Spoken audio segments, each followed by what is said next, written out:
चलिए आज की क्लास में हम शुरू करते हैं मंदी से। मंदी क्या होती है, ठीक है, जिसको रिसेशन बोला जाता है, टेक्निकल वर्ड। अभी आप कहीं शहर के अंदर रहोगे तो वहां पर मंदी नहीं बोला जाता, रिसेशंस बोलते हैं ज्यादातर लोग, ठीक है। तो रिसेशंस क्या होता है?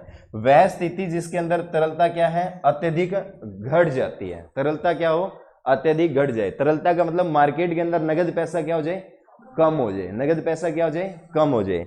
तो उस कारण क्या होती है, व्यापार के अंदर सबसे ज्यादा प्रभावित कौन होता है, व्यापार। और अधिक देर तक मंदी रहने पर अर्थव्यवस्था क्या हो जाती है, नेगेटिव। क्या हो जाती है, नेगेटिव प्रभाव पड़ता है, अर्थव्यवस्था कमजोर हो जाती है। अब जैसे अमेरिका के अंदर 2009 से 2011 के बीच में आर्थिक मंदी आई थी, वहां पर रिसेशंस आया था। और इसी आर्थिक मंदी को कैसे दूर किया जा सकता है? आर्थिक जो मंदी होती है, बता सकते हो किस तरीके से हम इसको दूर कर सकते हैं, रिसेशन को, मंदी को कैसे दूर किया जाता है? क्या नोट छाप कर हम मंदी को दूर कर सकते हैं? कर सकते हैं क्या? नहीं। मंदी को दूर करने के लिए या तो हम क्या करेंगे, एफडीआई या एफएफआई लेके आएंगे, ठीक है। जैसे 1991 के अंदर बहुत आर्थिक मंदी आ गई थी भारत के अंदर। फॉरेन रिजर्व कितना दिन का रहा था, 15 दिन का, ठीक है। तो वो भी क्या है, आर्थिक मंदी। लॉकडाउन के अंदर भी क्या हो गया था, आर्थिक मंदी आई थी, रिसेशंस आ गया था। यानी कि जो लोग जॉब के ऊपर होते हैं उनको धीरे धीरे जॉब से भी निकाला जाता है, ठीक है। यानी कि जब हमारे पास ना तो काम करने के लिए हो और ना जिसके घर काम करके उसके पास पैसा देने का हो, ठीक है, तब क्या आता है, मंदी। तब क्या आता है, मंदी, रिसेशन। मंदी के अंदर मेन क्या होता है, तरलता क्या हो जाती है, कम। तरलता क्या हो जाती है, बहुत ज्यादा कम हो जाए, ठीक है। तरलता क्या हो जाए, बहुत ज्यादा कम। तो उसको हम क्या कहते हैं, आर्थिक मंदी। जैसे कोविड के अंदर कैसे तरलता कम हो गई थी, क्योंकि कोई कंपनी काम नहीं कर रही थी, कोई प्रोडक्शन नहीं हो रहा था, ठीक है। वर्कर काम करने के लिए नहीं जा रहे थे क्योंकि सभी को डर था कोविड से, तो इसीलिए वहां पर क्या आ गई थी, आर्थिक मंदी आ गई थी। ऐसे ही अमेरिका के अंदर 2009 से 11 के बीच में मंदी आई थी। ऐसे हमारे 2020 के अंदर कोविड के दौरान भारत के अंदर भी क्या आई थी, आर्थिक मंदी। ये मंदी अलग अलग सेक्टर के अंदर चलती रहती है। अभी कंप्यूटर के सेक्टर के अंदर बहुत तेजी चल रही है। पहले कोविड से पहले कंप्यूटर सेक्टर के अंदर आर्थिक मंदी आई थी।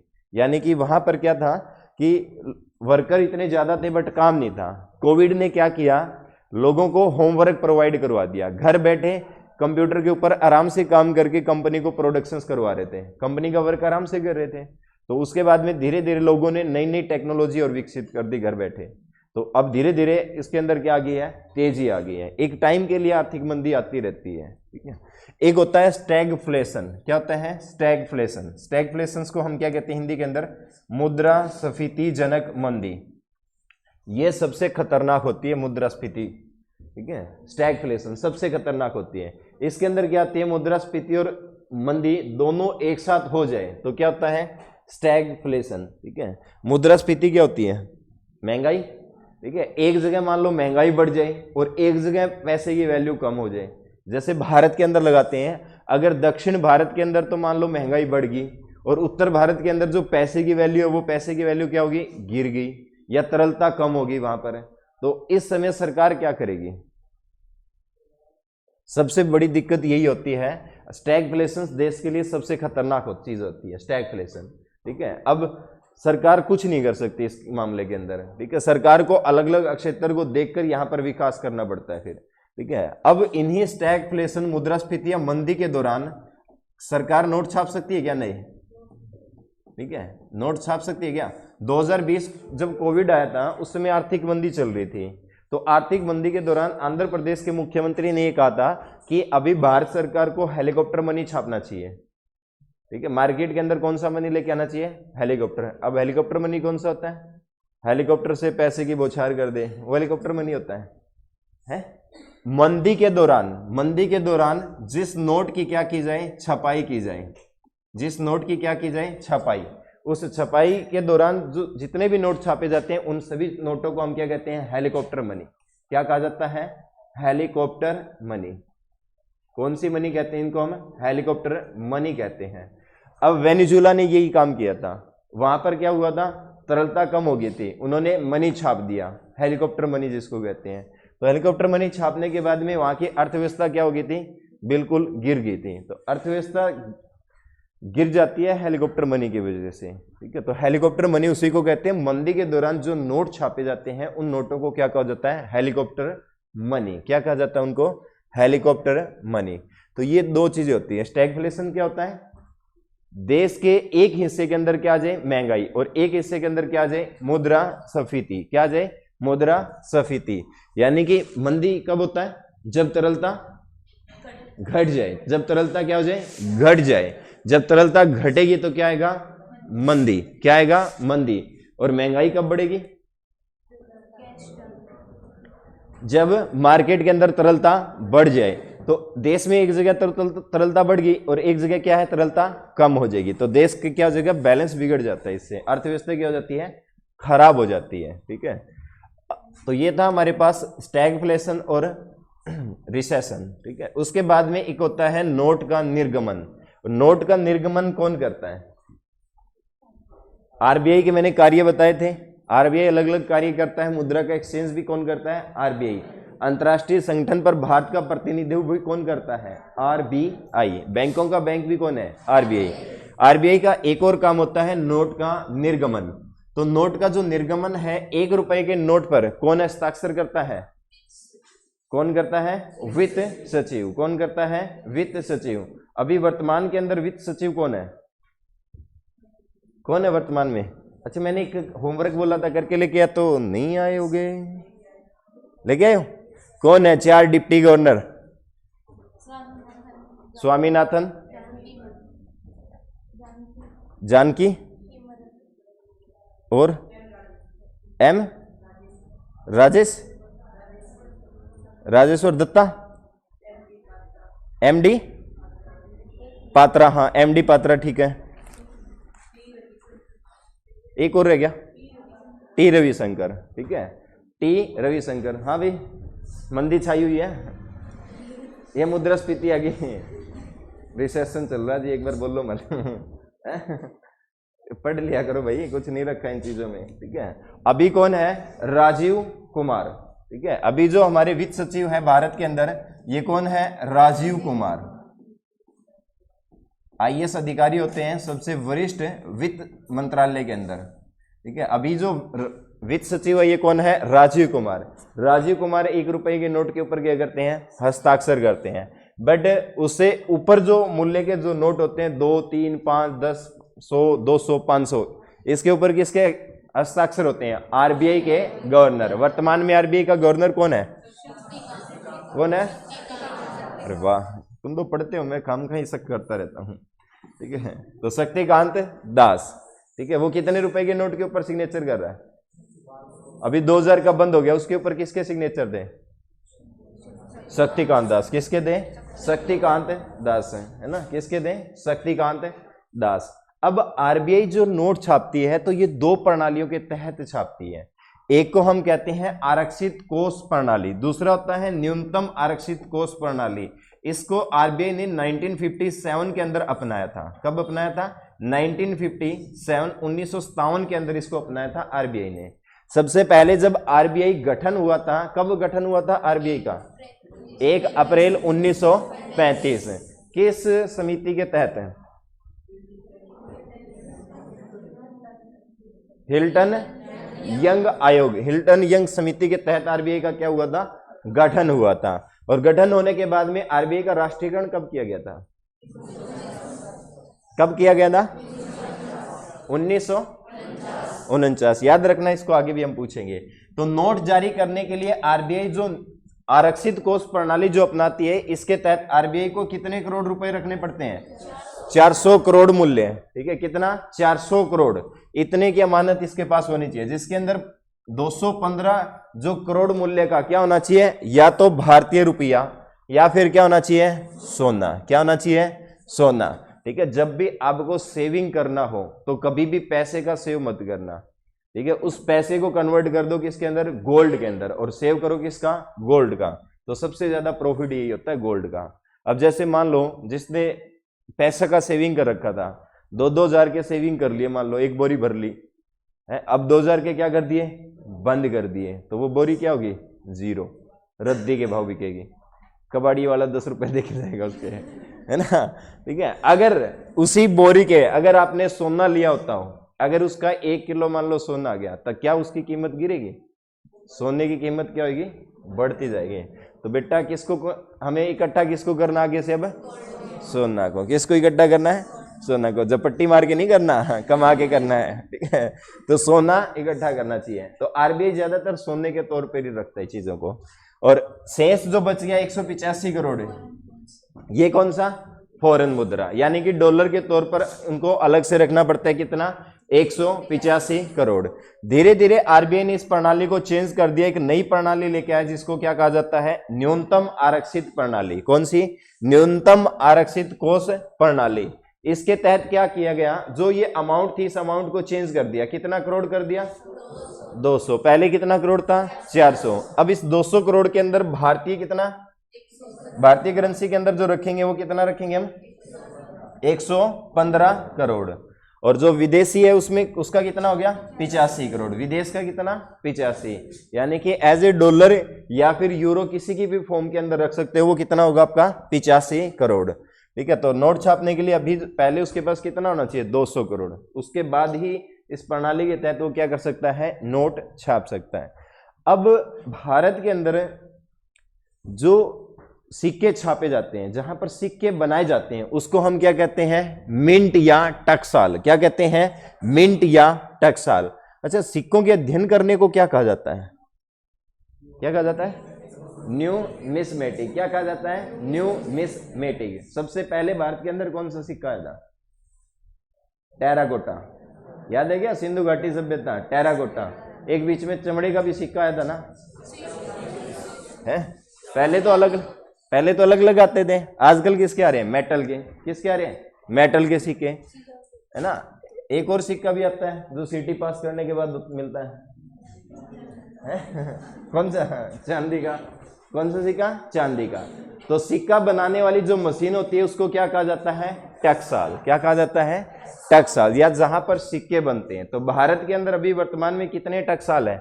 5। भारत में कितने टकसाल है? 5। कहां कहां पर ये टकसाल है? एक तो है मुंबई के अंदर, एक कहां पर है? चेरापल्ली। चेरापल्ली कहां है? तमिलनाडु। और कहां पर है? हैदराबाद। हैदराबाद कहां है? हैदराबाद कहां पर है? कहां पर है? तेलंगाना। कहां पर है? तेलंगाना। पहले कहां पर था? आंध्र प्रदेश। अभी हैदराबाद तेलंगाना के अंदर चला गया है। ठीक है। एक और कहां पर है? नोएडा। कहां पर है? नोएडा। नोएडा कहां पर है? अरे वाह, कहां पर है?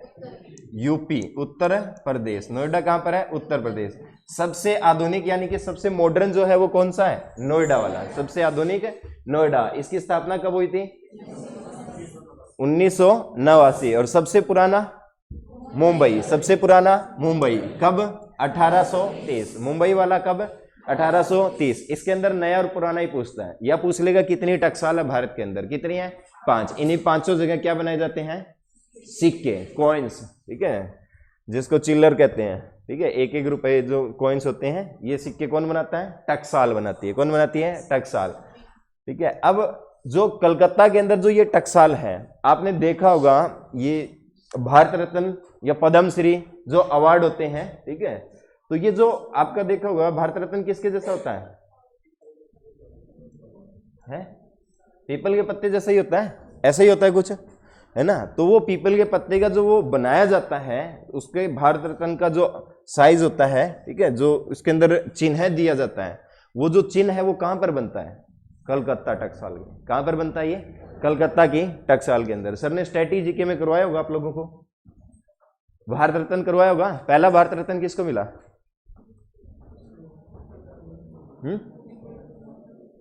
साफ किसको मिला था पहला भारत रत्न? सर्वपल्ली राधाकृष्णन। ऐसा कौन सा प्रधानमंत्री है जिसको भारत रत्न के साथ साथ पाकिस्तान रत्न भी नवाजा गया? अरे वाह, मोरारजी देसाई के दीवाने हो तुम तो सारे।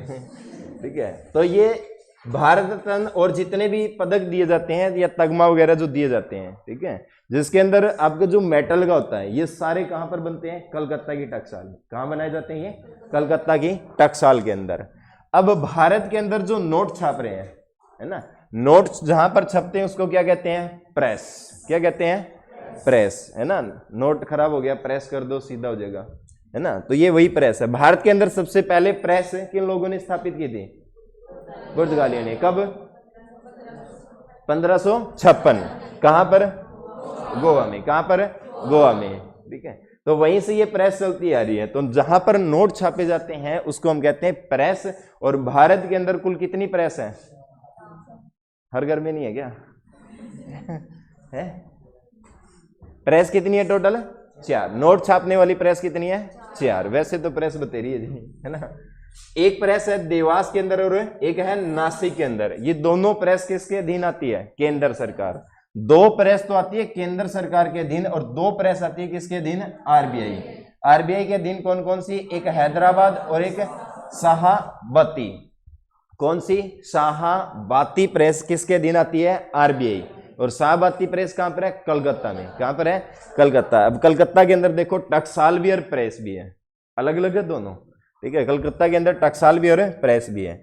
तो जो देवास प्रिंटिंग प्रेस है, इस प्रिंटिंग प्रेस का एक और भी नाम बताया जाता है। कौन सा? Bank note press. देवास वाले को क्या कहा जाता है? Bank note press. क्या कहते हैं? Bank note press. क्वेश्चन से आता है आपके एग्जाम के अंदर, बैंक नोट प्रेस कहां पर है? देवास। कहां पर है? देवास यानी कि मध्य प्रदेश। कहां पर है? मध्य प्रदेश। इसी को हम क्या कहते हैं? Dewas printing press. क्या कहते हैं? देवास। तो बैंक नोट प्रेस किसको कहा जाता है? देवास वाली को। किसको कहा जाता है? देवास। किसके अधीन है ये? केंद्र सरकार। किसके अधीन है? केंद्र सरकार। सबसे बड़ा नोट प्रेस यही है। यहां पर कितने के नोट छापे जाते हैं? 20, 50, 100 और किसके? 500 के। ठीक है, तो 500 तक के नोट कहां छापे जाते हैं? देवास। अगली जो प्रिंटिंग प्रेस आती है जिसको हम कहते हैं Nashik printing press. Nashik printing press कहां पर है? नासिक में। बहुत बढ़िया। नासिक कहां पर है? महाराष्ट्र। कहां पर है? महाराष्ट्र के अंदर है नासिक। इसको कौन सी प्रिंटिंग प्रेस कहते हैं? Currency note. कौन सा? Currency note press. किसको कहा जाता है? Nashik printing press. किसको? Nashik printing press. इसके तहत कौन कौन से? 10 का अभी नया नोट आया ना, 10 का, 50 का भी क्या है? नया। 100 का भी क्या है? 500 का भी, और 2000 का बंद। 2000 का बंद है ना। जिसके पास रखा है वो उसको रखे रखना सजो के हैं। तो 2000 का नोट अभी क्या कर दिया गया है? बंद कर दिया गया है। तो 10 से लेकर 2000 तक के नोट कहां छापे जाते हैं? Nashik printing press. 20 रुपए वाला नोट कहां छपेगा? देवास। कहां पर जाएगा? देवास। यहां जाके रहने लग जाओ। ठीक है, थोड़े मोटे जिसमें कमी है वो बाहर फेंकेंगे, उसको भर के ले आना, यहाँ चल जाएंगे। ठीक है, कई बार कहते हैं ना थोड़ा सा फटा हुआ कोई बात नहीं, 20 का तो 10 में तो ले ले। तो 500 के ले आएंगे, कोई बात नहीं, 100 में ले ले भाई, है ना। ठीक है, तो प्रिंटिंग प्रेस कितने हैं? 2। देवास और नासिक किसके दिन आते हैं? सेंटर। और हैदराबाद और शाहाबादी का किसके दिन आता है? आरबीआई। यहां पर सभी प्रकार के नोट छपते हैं जो आरबीआई के दिन होता है। ठीक है, हैदराबाद कहां पर है? तेलंगाना। और एक और कहां पर है? कलकत्ता। इसके अंदर क्या है? सभी प्रकार के नोट आपके छापे जाते हैं। क्या छापे जाते हैं? सभी प्रकार के नोट। टकसाल कितने हैं टोटल? टकसाल कितने हैं? 5। कहां कहां पर है? सबसे पुराना? सबसे नया? नोएडा। सबसे नया? नोएडा। ठीक है, इधर आपका असम की साइड कौन सा? कलकत्ता। कौन सा है? कलकत्ता। दक्षिण भारत के अंदर तेलंगाना यानी कि हैदराबाद। कहां पर है? तेलंगाना, हैदराबाद। एक और बच गया, तमिलनाडु। पूरा बिल्कुल दक्षिण में। और दक्षिण में कौन सा है? तमिलनाडु। तमिलनाडु में कहां पर है? चेरापल्ली। कहां पर है? चेरापल्ली। कहां पर है? चेरापल्ली। नोट छापने की प्रिंटिंग प्रेस भारत में कितनी? 4। केंद्र सरकार के अधीन 2। कौन कौन सी? करेंसी नोट प्रेस किसको कहा जाता है? नासिक को। किसको? नासिक को। और देवास वाले को क्या कहते हैं? Bank note press. क्या कहा जाता है? Bank note press. आरबीआई के अधीन कौन से 2 नोट प्रेस? हैदराबाद और शाहाबादी। शाहाबादी वाला कहां पर है? कलकत्ता में। 1 रुपए के नोट के ऊपर अभी कौन नाम का व्यक्ति हस्ताक्षर करता है? राजीव कुमार। कौन?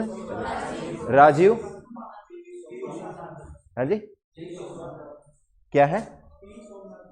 टी सोमनाथ है। वित्त सचिव। वित्त सचिव अभी राजीव कुमार हो गया यार।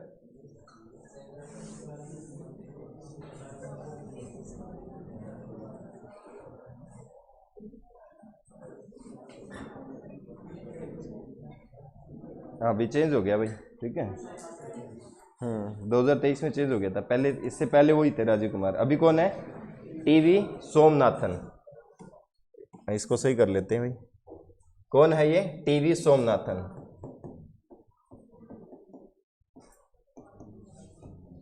ठीक है, अभी वर्तमान में कौन है? टीवी सोमनाथन।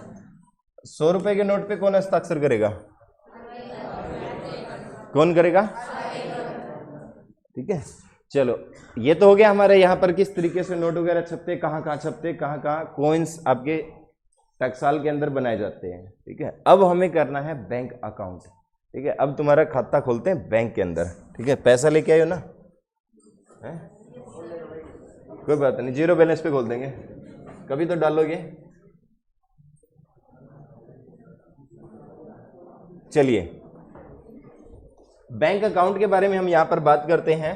ठीक है, 3 प्रकार के अलग अलग बैंक अकाउंट होते हैं। एक कौन सा होता है? Demand deposit. कौन सा होता है? ये डिमांड के साथ ही भागने लगा। Demand deposit. एक कौन सा होता है? Recurring deposit. एक कौन सा होता है? Fix deposit. ठीक है, हिंदी में एक को कहेंगे मांग जमा। क्या कहेंगे? मांग जमा। रिकरिंग डिपॉजिट को आवर्ती जमा, फिक्स डिपॉजिट को सावधि जमा, फिक्स डिपॉजिट को सावधि जमा। ठीक है, अब तुम्हें अगर इन फ्यूचर अकाउंट खुलवाना हो तो आप जाकर सीधा बोल देना इस तरीके का अकाउंट खुलवाना है। ठीक है, जैसे मांग जमा। ठीक है, मांग जमा के तहत 2 आएंगे। कौन कौन सा? करंट। करंट का मतलब चालू, चालू खाता। ये चालू वो नहीं है, चालू खाता है।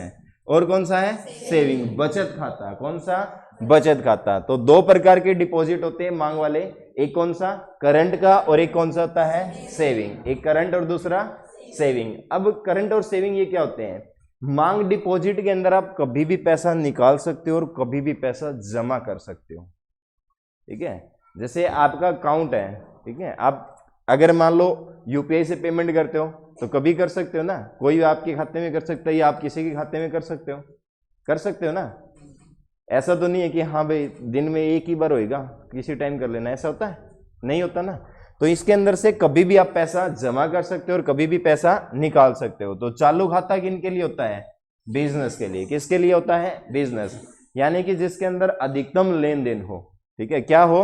अधिकतम लेन देन हो और उसकी कोई सीमा ना हो। ठीक है, उसकी कोई सीमा। ठीक है, सीमा कौन सी? पड़ोस वाली नहीं है, पाकिस्तान वाली, पाकिस्तान वाली कह रहे अच्छा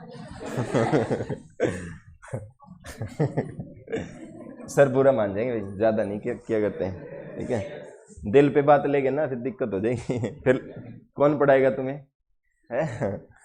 चलिए, ठीक है, तो सीमा नहीं होती, यानी कि इसके ऊपर आपको कोई ब्याज भी नहीं मिलता। ठीक है, जिस सीमा के ऊपर कोई ब्याज है नहीं मिलता। ठीक है, सीमा के ऊपर। ठीक है, ना तो कोई सीमा होगी और ना कोई ब्याज देगा। उसको कौन सा खाता कहते हैं? चालू। अगर आपने करंट अकाउंट खुलवा रखा है तो आपको कोई ब्याज नहीं मिलेगा। आप कितने पैसे किधर भी भेज दो, कोई सीमा नहीं है उसकी। ठीक है, किसी के पास भी भेज सकते हो। ठीक है, दूसरा कौन सा होता है? बचत खाता। कौन सा?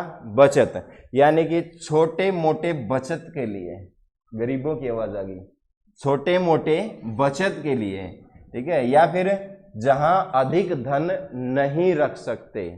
ठीक है, जहां क्या नहीं रख सकते? अधिक धन, यानी कि अधिकतम लेन देन की एक सीमा निर्धारित कर दी जाती है, उसी को हम क्या कहते हैं? बचत अकाउंट। और ये बचत अकाउंट के अंदर जो ब्याज दिया जाता है 2 से 4% अलग अलग मिलता है। एसबीआई का लगभग 2.5 से 3% के आसपास मिलता है। ऐसा ही पीएनबी क्या है? अलग अलग। प्राइवेट बैंक में जाओगे तो थोड़ा सा ज्यादा देगा। अगर आप जैसे पेटीएम बैंक के अंदर जाते हो तो वो थोड़ा सा और दे देंगे, 5 से 6 के आसपास का दे देते हैं। ठीक है, तो अलग अलग होता है ये। ठीक है, अब इन दोनों में से मेरे को ये बताओ सबसे ज्यादा ट्रांजेक्शन किस खाते के अंदर होगी? चालू के अंदर होगी, बचत के अंदर? किसके अंदर होगी? Current account. किसके अंदर होगी ज्यादा? करंट। यहां पर तो करोड़ों के अंदर होगा, यहां पर क्या होगा? हाँ 10-10 रुपए में कितना? 10-10 रुपए में। ठीक है, तो बचत में क्या होता है? थोड़ी थोड़ी ट्रांजेक्शन होती है। क्या होती है? थोड़ी थोड़ी ट्रांजेक्शन। यहाँ पर छोटी अमाउंट होती है। अगर आपका सेविंग अकाउंट है और आपके अकाउंट के अंदर मान लो आगे 10 लाख रुपए, तो बैंक तुरंत आपको क्या कहेगा? आपको क्या करवाना है? क्या करवानी है? बैंक से फोन आता है, भाई केवाईसी करवा लो।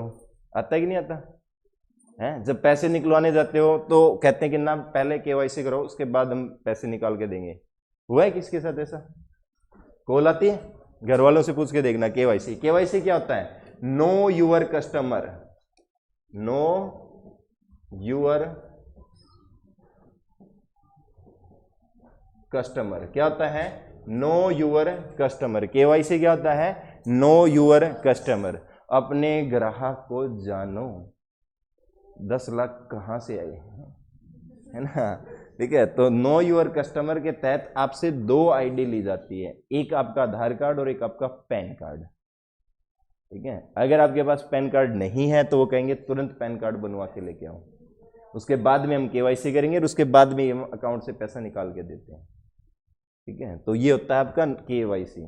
ठीक है, जब भी अगर सेविंग अकाउंट के अंदर ज्यादा लेन देन होता है तो तुरंत वो क्या मांग लेगा? आपका केवाईसी। अगर और ही ज्यादा हो रहा है तो वो क्या कर देगा? चालू खाते के अंदर कन्वर्ट। वो कहेगा कि आप चालू खाता ही करवा लो। ठीक है, आप 10 लाख, ठीक है, 10 लाख के लिए आपको हमारे पास नहीं आना पड़ेगा, चलकर अपने आप ही कर लेना सारी चीजें। ठीक है, तो चालू अकाउंट के अंदर यानी कि करंट अकाउंट के अंदर क्या होता है? कितना भी लेन देन करो। ठीक है, बट सेविंग के अंदर क्या होता है? एक लिमिट होती है। क्या होती है? लिमिट होती है। जैसे आप एटीएम से पैसे विड्रॉ करवाते हो, ठीक है, कितने निकलते हैं एक बार में? 10, 20। एक दिन में कितनी ट्रांजेक्शंस? लगभग 50,000 के आसपास। एक दिन के अंदर लगभग 50,000 के आसपास निकाल सकते हो, इससे ज्यादा नहीं निकाल सकते। ठीक है, इसके बाद में क्या हो जाता है? बंद। जैसे आपने फोन पे, गूगल पे से 1-1, 1.5 लाख ट्रांसफर करके देखना। ठीक है, कई बार तो हो जाएंगे, कई बार नहीं होते। ठीक है, जिसकी लिमिट ज्यादा है उसके तो हो जाएंगे, जिसकी लिमिट कम है उसके नहीं होंगे। बट चालू खाते से कितनी कर लो, है ना? चालू खाते का कितना फायदा है? ठीक है, बहुत फायदा, भरपूर फायदा है। ठीक है, हाँ, ब्याज तो नहीं मिलेगा। 2% में क्या कर लोगे? 2% में क्या कर लोगे? एक होता है आवर्ती जमा, रिकरिंग डिपॉजिट। क्या होता है? Recurring deposit. ठीक है, पैसे तो रखेंगे हम सारे 1000-2000 खाते के अंदर, ब्याज चाहिए उसके ऊपर भरपूर 2 से 4% मिलता है। ठीक है, ज्यादा नहीं मिलता है इनके ऊपर। ठीक है, आवर्ती जमा या रिकरिंग डिपॉजिट। अगर आपको ज्यादा ही ब्याज लेना ना तो आप एफडी करवाओ। अगर एफडी से ही ज्यादा ब्याज लेना तो आप फिर म्यूचुअल फंड के अंदर जाओ। म्यूचुअल फंड के अंदर 20 से 30% नॉर्मली मिल जाता है इंटरेस्ट। ठीक है, अगर आप आज आपने पैसा लगाया है, मान लो 20,000 लगाया 3 साल के लिए, तो 20,000 का कम से कम आपको ये मान के चलो 50,000 रुपये मिल जाएंगे आफ्टर 3 ईयर। ठीक है, 50 से ज़्यादा भी मिल जाते हैं, 70, 60, 70 तक भी चले जाते हैं।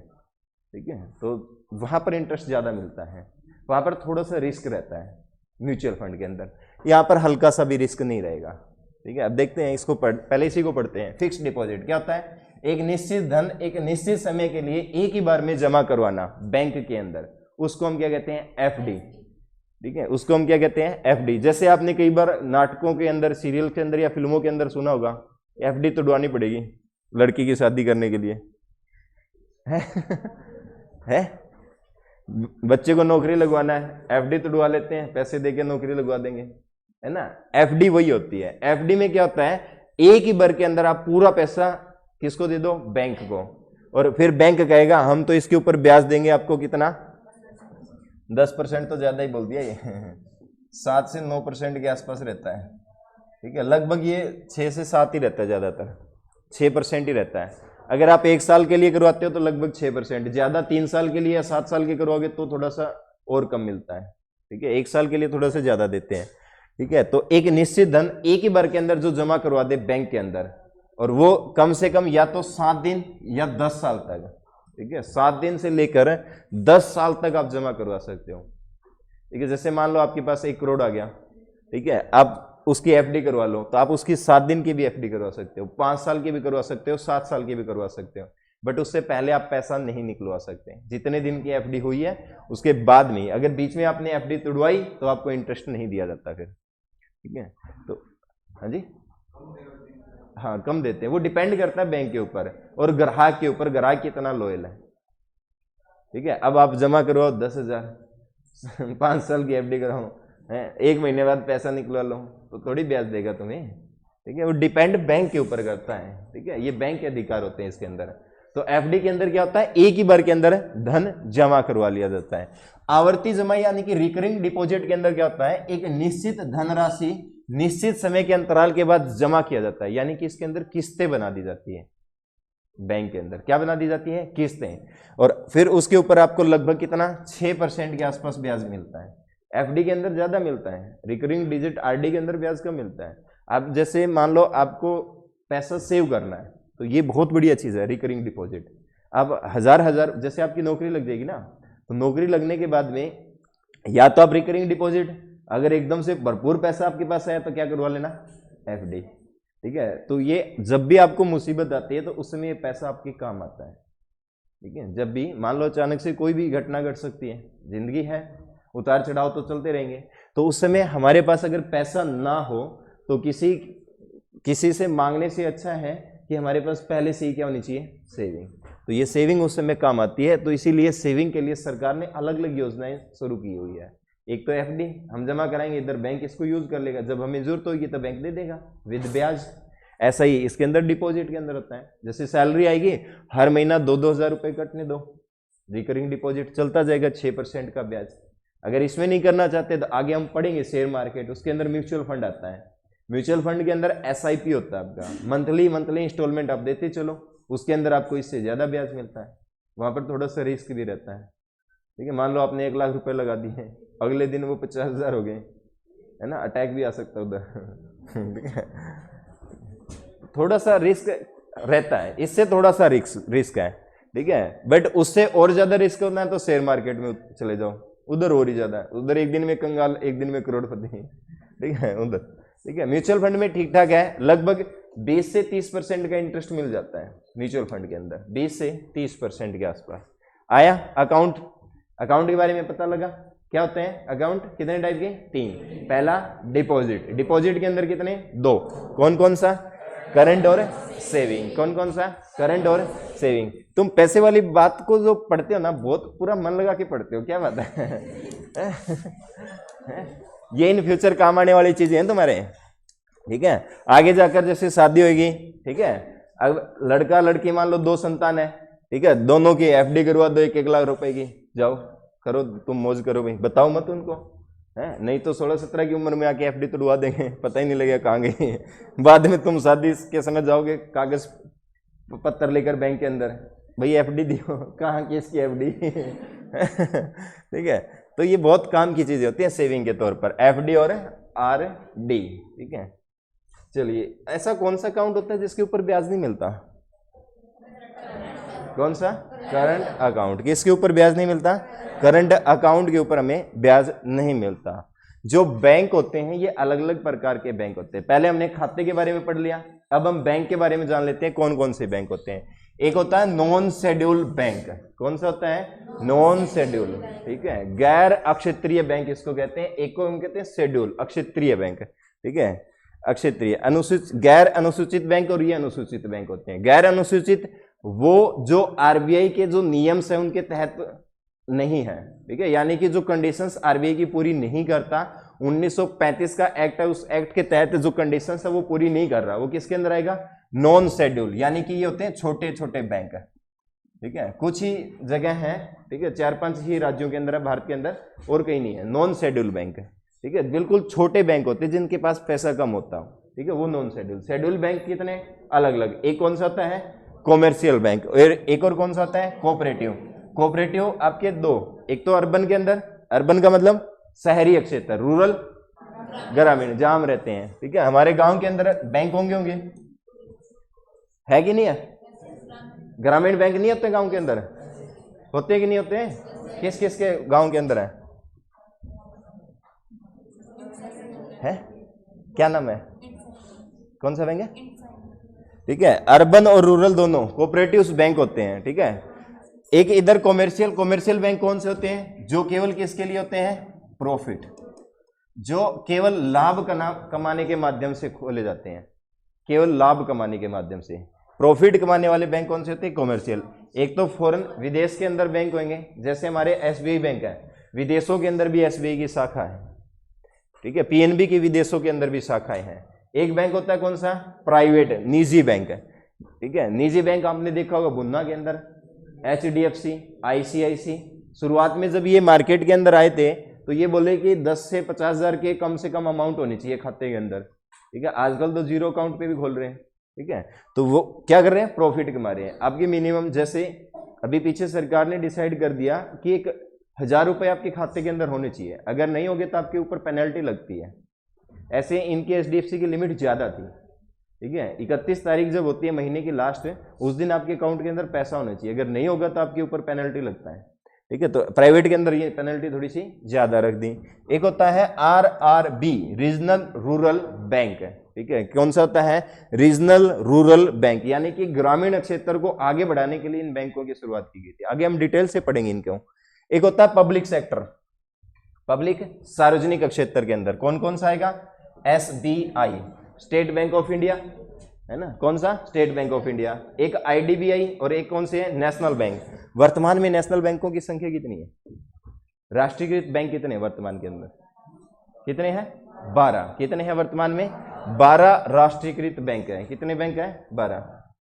पढ़ाया होगा सर ने, सर ने बैंकिंग के बारे में पहले बताया होगा थोड़ा मोटा तो, ठीक है। अब थोड़ा सा आपको डिटेल से पढ़ने के लिए मिल रहा है, ठीक है। पहले हमने बताया तुम्हें, जैसे सर ने बता दिया इकोनॉमिक्स क्या होती है क्या नहीं होती। अब पढ़ने में थोड़ा सा और भी मजा है, क्योंकि थोड़ी थोड़ी चीजें अगर पहले पता हो ना तो पढ़ने के अंदर मजा और आता है, ठीक है। तो अगली क्लास के अंदर हम डिस्कस करेंगे बैंकिंग शुरुआत कैसे हुई थी भारत के अंदर, ठीक है।